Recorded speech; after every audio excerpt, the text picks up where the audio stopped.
আপনারা তো স্বাধীনভাবে চলাফেরা করেন রাত্রি বিরাতে, সেক্ষেত্রে আপনাদের প্রতিও কিরকম অত্যাচার কখনো অতীতে হয়েছিল?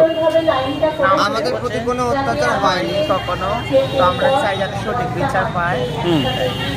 তো সেই জন্য আজকে কতগুলো মিছিল এসছে, মানে মিছিলে কতজন অংশগ্রহণ করেছেন আপনারা? আমাদের 15-20 জন। আচ্ছা, তো আজকে ওনারা আমন্ত্রণ জানিয়েছেন না, আপনারা যখন শুনলেন তখন আপনারা আসলেন? আমরা আগে থেকে প্রস্তুতি নিয়েছি যে আমরা আসবো, যাতে আমাদের মা বোনেরা সবাই স্বাধীন মতে চলতে পারে স্বাধীন দেশে। আমরা এটাই। আপনার নাম? আমার নাম দীপিকা দেবনাথ। সেদিন 14ই আগস্টের পর আবার প্রত্যেকটা মানুষের দাবি ছিল আবার আমরা পথে নামি। তো আজকে মূলত বিশেষ চাহিদা সম্পন্ন কিছু মানুষ, ট্রান্সজেন্ডার, সেক্স ওয়ার্কার, মূলত এদের দাবিতে আমরা আজকে আবার তাদের সাথে পথে নেমেছি। তারাও আমাদের সাথে আজকে পা মেলাচ্ছে, সকলে একত্রিত হয়ে।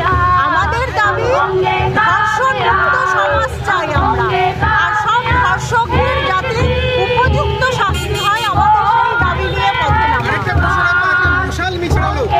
মশালটা আমরা প্রতীকী হিসেবে রেখেছি। তার মানে এই নয় যে আমরা প্রচুর মশাল রাখছি। মশালের কথার উদ্দেশ্য মশালের মতো আগুন যেন প্রত্যেক অঙ্গের মধ্যে জ্বলে। আজকে কি হবে? পদযাত্রা নাকি মিছিল? মিছিল যাবে? আমরা ডাকঘর বাস স্ট্যান্ডে পুরো প্রশাসন রাস্তাটা আমরা আজকে একত্রিত করলেন। ওই সেদিনের মতোই সোশ্যাল মিডিয়ায় আমরা পোস্ট করেছিলাম, সবাই। আজকে মূলত বিশেষ চাহিদা সম্পন্ন কিছু মানুষ, ট্রান্সজেন্ডার, সেক্স ওয়ার্কার আর সাধারণ মানুষ আমরা মিলে আজকে শুরু করেছে, তাতে কি খুশি নয়? এত লেট সবকিছুতে হলে তো তদন্ত যাচ্ছি। আমাদের কথা ভারতবর্ষের যে আইন, সেই আইনকে ধর্ষণের বিরুদ্ধে আরো মজবুত না করলে এইটা কোনোদিন আমাদের এই সমাজ ধর্ষণ মুক্ত হবে না। কারণ একটা ধর্ষণ অপরাধ করে তার 5 বছর 10 বছর ধরে সেই কেস চলে যায়, কোনো শাস্তি হয় না।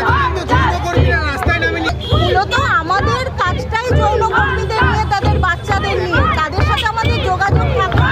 এবং তারা আমাদের বলেছিল, দিদি আমরা তো রয়েছি, তা সত্ত্বেও সমাজে কেন এত ধর্ষণ